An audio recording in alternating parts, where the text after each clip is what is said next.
बिस्मिल्लाहिर्रहमानिर्रहीम। अस्सलाम वालेकुम डियर स्टूडेंट्स, कैसे हैं आप लोग? आई होप कि आप सब लोग बिल्कुल ठीक होंगे। My name is Naila Jameel and this is our lecture number 6 of principles of animal life 2। आज जो हम लोग पढ़ने जा रहे हैं, आज हम पढ़ने जा रहे हैं जेनेटिक्स के बारे में, जो कि हमारा बेसिकली इनहेरिटेंस पैटर्न का न्यू चैप्टर है। ठीक है, पैटर्न ऑफ इनहेरिटेंस में आज हम लोग क्या पढ़ेंगे? About the genetics. की जेनेटिक्स क्या चीज़ है। जब आप लोग जेनेटिक्स को समझ लेंगे तो फिर आप लोगों को पैटर्न ऑफ इनहेरिटेंस को समझने में बहुत आसानी हो जाएगी। तो जेनेटिक्स क्या है, सबसे पहले हम ये डिफाइन करेंगे। जेनेटिक्स बेसिकली क्या है? Genetics is the study of inheritance and variation. क्या है जेनेटिक्स? क्या है? Study of inheritance and variation.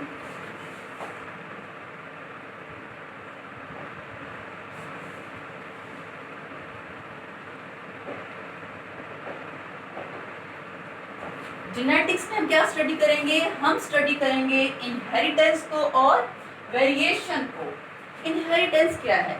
Inheritance basically it is the cause of similarities among the individuals। ये इनहेरिटेंस क्या है? बेसिकली कैरेक्टर्स पास करते हैं from one generation to next generation. कि सिमिलर कैरेक्टर्स जो हैं एक जनरेशन से दूसरी जनरेशन में, या आप कह लें कि पेरेंट्स से ऑफस्प्रिंग्स में पास करते हैं, उसको हम क्या कहते हैं? Inheritance. The passing of characters from one generation to next generation is called as inheritance। variation क्या है? variation is the cause of differences। ठीक है, variation क्या है? it is the cause of differences among the individuals।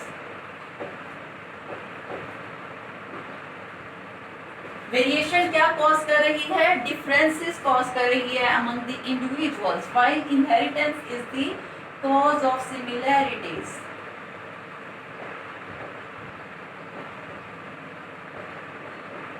अब जो genetics है basically यह हमें क्या बताती है? Genetics is the study of inheritance and variation. It is also, हम क्या कहते हैं कि ये हमें बताती है कि how genetic characters are pass from one generation to next generation. ये जो जेनेटिक या आप कह लें कि जो बायोलॉजिकल इंफॉर्मेशन है वो पास करती है from one generation to next generation. और ये जो बायोलॉजिकल इंफॉर्मेशन है ये एक्सप्रेस कैसे होती है इंडिविजुअल्स में। तो जेनेटिक्स क्या करती है? It is the study of how biological information pass from one generation to next generation and what are the mechanisms. वो कौन से मैकेनिज्म्स हैं या वो कौन से कॉजेस हैं जो कि इनहेरिटेंस को कॉज कर रहे हैं या फिर वो वेरिएशन को कॉज कर रहे हैं। तो ये सब कुछ हम किस में स्टडी करते हैं? In genetics. ठीक है, अब हम जेनेटिक्स को पढ़ते क्यों हैं? जेनेटिक्स हम क्यों स्टडी कर रहे हैं? तो अगर हम इसकी इम्पोर्टेंस देखें कि what is the importance of genetics, जिसकी वजह से जो है हम क्या कर रहे हैं? हम स्टडी करते हैं जेनेटिक्स को। ठीक है, हम उन तमाम मैकेनिज्म्स को स्टडी करते हैं जो कि कॉज करते हैं इनहेरिटेंस को, या किसको कॉज करेंगे? वेरिएशन को। इनहेरिटेंस या हेरिडिटी एक ही बात है। ठीक है, इनहेरिटेंस और हेरिडिटी, इन दोनों में से जो भी टर्म लिखी हुई होगी उसका क्या मतलब है कि इनहेरिटेंस की ही बात हो रही है, या फिर अगर हेरिडिटी लिखा हुआ है तो उसका भी सेम मीनिंग है। सही। इम्पोर्टेंस अगर हम देखें तो इसकी इम्पोर्टेंस क्या है? ये हमें सबसे पहले क्या ये हमें बताती है कि ऑफस्प्रिंग्स जो हैं वो आइडेंटिकल टू पेरेंट्स क्यों होते हैं। Why offsprings are identical to parents, ये हमें क्या बताएगी?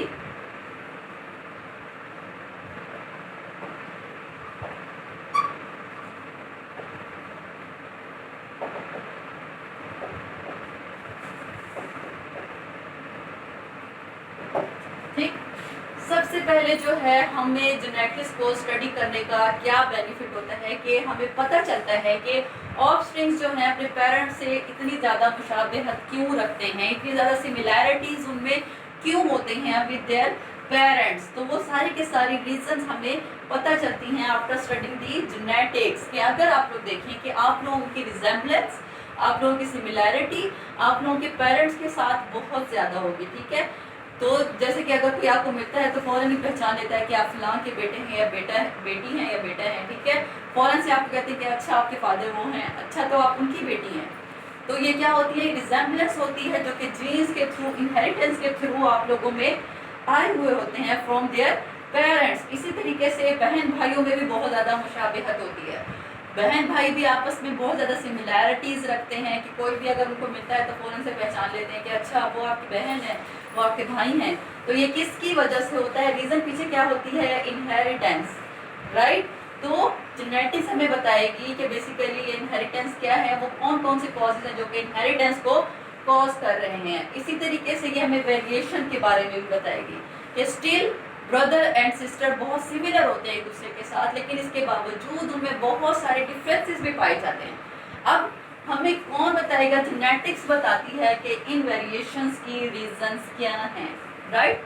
तो पहले ही जो इसका हमें बेनिफिट है जेनेटिक्स को स्टडी करने का, वो हमें क्या है कि यह बताती है कि why offsprings are identical to parents, यानी कि कौन कौन सी जो है वो रीजंस हैं, वो कौन कौन से मैकेनिज्म्स हैं जिनके थ्रू जो है इनहेरिटेंस पास आउट होती है from one generation to next generation. अब अगर सेकंड पे हम इसकी इंपॉर्टेंस देखें तो ये हमें बहुत सारे जो है बेनिफिट्स भी देता है, ठीक है। सेकंड पे अगर हम देखें कि ये हमें बहुत सारे जो है बेनिफिट्स भी देता है। वो बेनिफिट्स कैसे होगा कि जेनेटिक्स को बहुत सारी जेनेटिक टेक्नोलॉजीज़ की जो है उनकी वजह से, बहुत सारी जेनेटिकल टेक्नोलॉजीज़ की वजह से हम लोग प्रोड्यूस कर पाते हैं डिफरेंट टाइप्स के हार्मोन्स को और एंटीबायोटिक्स को। क्या प्रोड्यूस कर पाते हैं, हार्मोन्स एंड एंटीबॉडीज, ठीक है। ड्यू टू जेनेटिकल टेक्नोलॉजीज क्या हम लोग प्रोड्यूस कर रहे हैं, हार्मोन्स और एंटीबॉडीज, किसकी वजह से, जेनेटिक्स की वजह से, ठीक है। नंबर थर्ड पे अगर देखें और हमें क्या बेनिफिट मिल रहा है कि इंक्रीज कर रहे हैं अपनी एग्रीकल्चर प्रोडक्शन को। एग्रीकल्चर प्रोडक्शन क्या हो रही है, इंक्रीज हो रही है।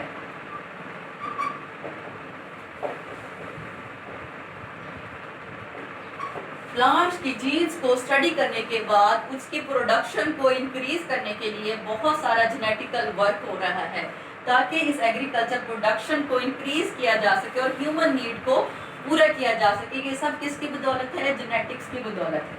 इसी तरह से और क्या है कि जीन थेरेपी की जा रही है, ठीक है। जीन थेरेपी के थ्रू बहुत सारे डिजीजेस का जो है वो क्योर किया जा रहा है।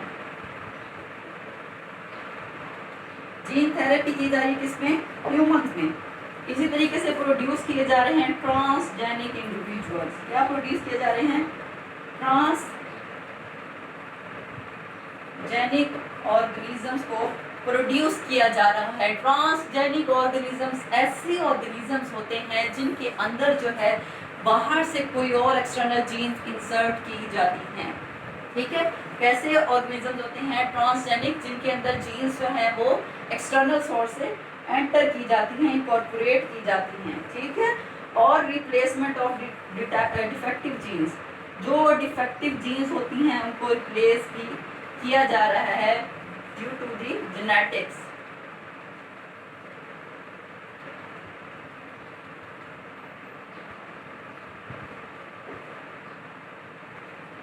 अब जेनेटिक्स को स्टडी करने के बाद ह्यूमंस जो हैं, साइंटिस्ट जो हैं, वो क्या करते हैं, डिफेक्टिव जीन्स को रिप्लेस भी करते हैं। यानी कि एक इंडिविजुअल में अगर कोई जीन्स डिफेक्टिव हैं तो इनको रिमूव कर दिया जाता है और उनकी जगह हेल्थी जीन्स एंटर कर दी जाती हैं। तो ये तमाम के तमाम जो क्या हैं, ये बेनिफिट्स हैं किसके, जेनेटिक्स के हैं। इसी वजह से क्या है, जेनेटिक्स की स्टडी जो है वो इम्पोर्टेंट, राइट। अब अगर हम देखें कि जेनेटिक्स के अंदर सबसे ज़्यादा वर्क जो किस साइंटिस्ट ने किया है, जॉन मेंडल ने।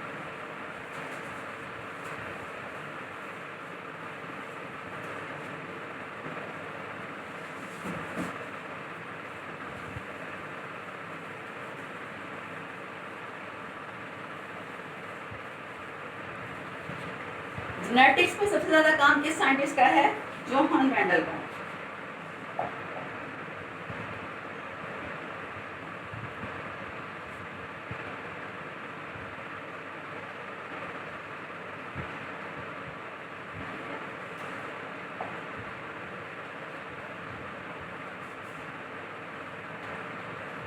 ग्रेगर जॉन मेंडल वो साइंटिस्ट था जिसने बेस रखी किसकी, क्लासिकल जेनेटिक्स की।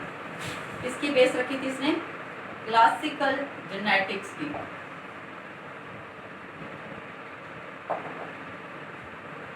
ग्रेगर जोहान मेंडल जो है क्या था, ये एक साइंटिस्ट था जिसने बेस रखी थी, जिसने फाउंडेशन रखी थी किसकी, क्लासिकल जेनेटिक्स की। इसने क्लासिकल जेनेटिक्स की बेस रखी, फाउंडेशन दी क्लासिकल जेनेटिक्स को बाय गिविंग दी 2 लॉज। कौन कौन से लॉज थे वो, लॉ ऑफ सेग्रीगेशन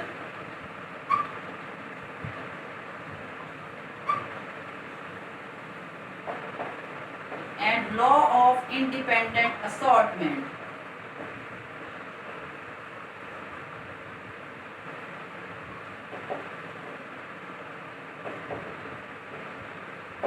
ये जो साइंटिस्ट था ग्रेगर जोहन मेंडल, इसने क्या रखी थी, इसने बुनियाद रखी थी क्लासिकल जेनेटिक्स की।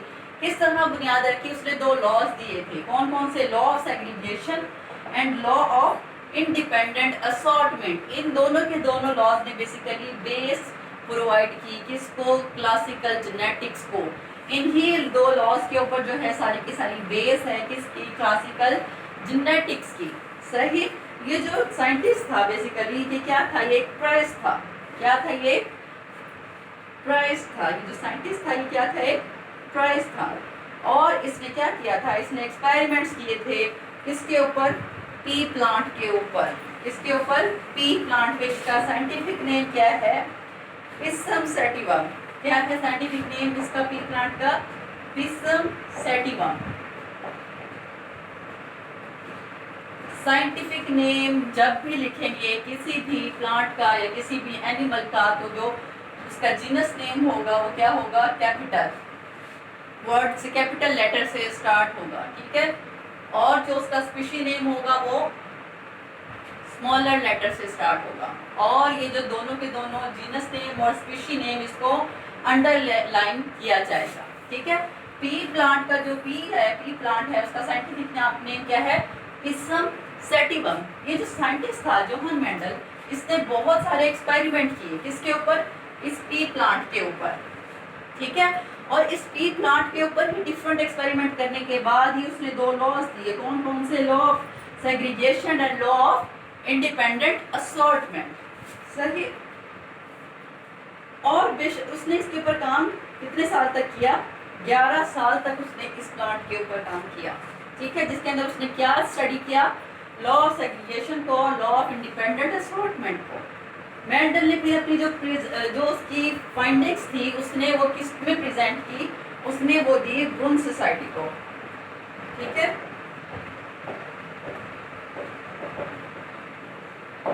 सही। उसने ब्रून सोसाइटी को जो है अपनी तमाम की तमाम फाइंडिंग्स दी। जो उसने फाइंडिंग्स कहाँ पर की थी, पिसम सैटिवम के ऊपर उसने ये सारी की सारी फाइंडिंग्स जो उसकी थी वो उसने ब्रून सोसाइटी को दी कि वो उसको आगे पब्लिश करें। और उसका जो वर्क था उसने 1865 में दी थी इसको।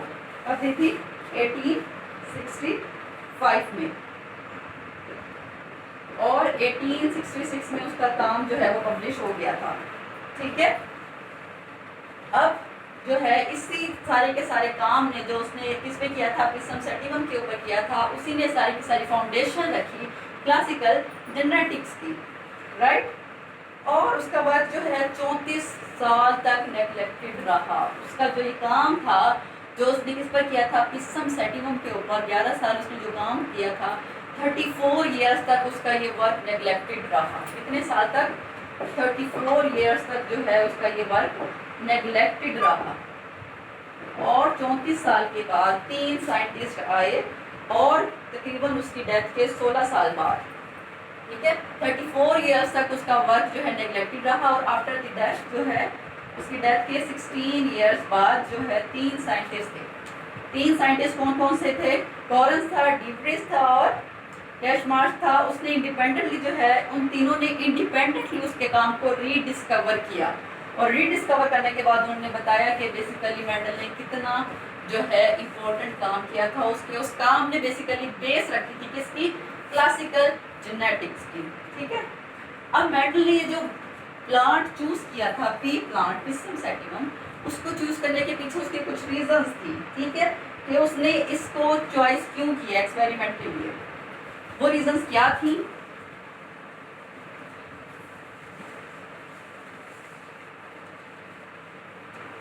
अब ये जो पी प्लांट उसने चूज किया था जॉन मेंडल ने, उसके पीछे जो है कुछ रीजंस थे। वो क्या क्या रीजंस थी कि ये इजी, नंबर 1 तो ये था कि इजी टू कल्टीवेट, कि इसको आसानी से कल्टीवेट किया जा सकता था इस प्लांट को। इसके लिए कोई स्पेशल टेक्नोलॉजीज की ज़रूरत नहीं थी, कोई स्पेशल जो है काम की ज़रूरत नहीं थी, इजीली जो है वो ग्रो कर जाता था ये प्लांट उसके गार्डन में। एक तो ये रीज़न थी, ठीक है। और जब भी एक्सपेरिमेंट किए जाते हैं तो ऐसी चीज़ों के ऊपर किए जाते हैं जो कि इजीली अवेलेबल हों, इजी टू ग्रो कर जाएं और रिजल्ट्स जो हैं फास्टर दें, कम टाइम पीरियड के अंदर दें, ठीक है। इजी टू कल्टीवेट था। दूसरा क्या थी उसकी रीज़न कि ये हर्माफ्रोडाइट था, उसके फ्लावर क्या थे, हर्माफ्रोडाइट। इसका क्या मतलब है हर्माफ्रोडाइट, यानी कि मेल और फीमेल पार्ट्स जो है सेम फ्लावर के ऊपर पाए जाते थे, ठीक है। तो इससे जो है सेल्फ क्रॉसिंग भी बड़ी आसान हो गई उसके लिए, ठीक है। फिर जो है वो क्या हो गया, सेल्फ फर्टिलाइज इजीली हो जाता था और उस सेल्फ फर्टिलाइजेशन की वजह से जो है उसको रिजल्ट्स बड़े इजीली और कम टाइम में मिल रहे थे, सही। और जो है बेसिकली पी प्लांट उसको इसलिए उसने उसको चूज किया क्योंकि जो है वो कॉन्ट्रास्टिंग या फिर शार्पली डिस्टिंक्ट ट्रेड्स जो है वो शो करता था। क्या था, शार्पली डिस्टिंक्ट ट्रेड्स।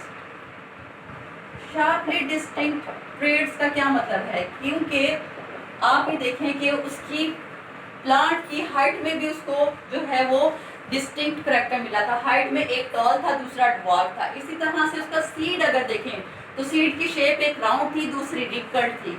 इसी तरह से सीड का जो कलर था वो भी जो एक ग्रीन था और एक येलो था, यानी शार्पली डिस्टिंक्ट ट्रेड उसको इसमें मिल रही थी, जिसकी वजह से उसके लिए रिजल्ट्स को कंपेयर करना और रिजल्ट्स लेना बहुत आसान था। इसी वजह से उसने पी प्लांट को चूज किया। और जो है कॉन्ट्रास्टिंग पेयर ऑफ ट्रेड्स है, यानी कि एक ही अगर करैक्टर वो ले रहा है तो उसके अंदर उसको कॉन्ट्रास्टिंग पेयर मिल रहे हैं, tall, dwarf, brown, wrinkled, green, yellow, ठीक है। तो इस तरह से उसका फ्लावर कलर भी वाइट, येलो, इस तरह से वाइट और पर्पल था, सही। तो ये जो है उसको एक तो आप ये देखें कि उसको जो है ट्रेड या करैक्टर जो है उसने 7 करैक्टर्स को डिस्कस किया था।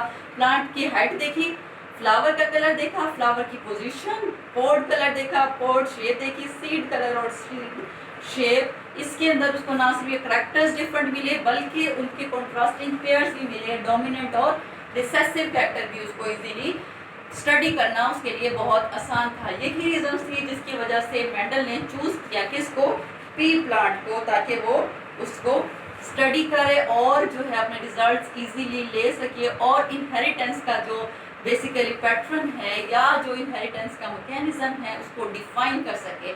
और उसने इसी बेसिस पर अपने 2 इंपॉर्टेंट लॉज थी, law of segregation and law of independent assortment. I hope students कि आज का लेक्चर आप लोगों को समझ आया होगा। थैंक यू, अल्लाह हाफ़िज़।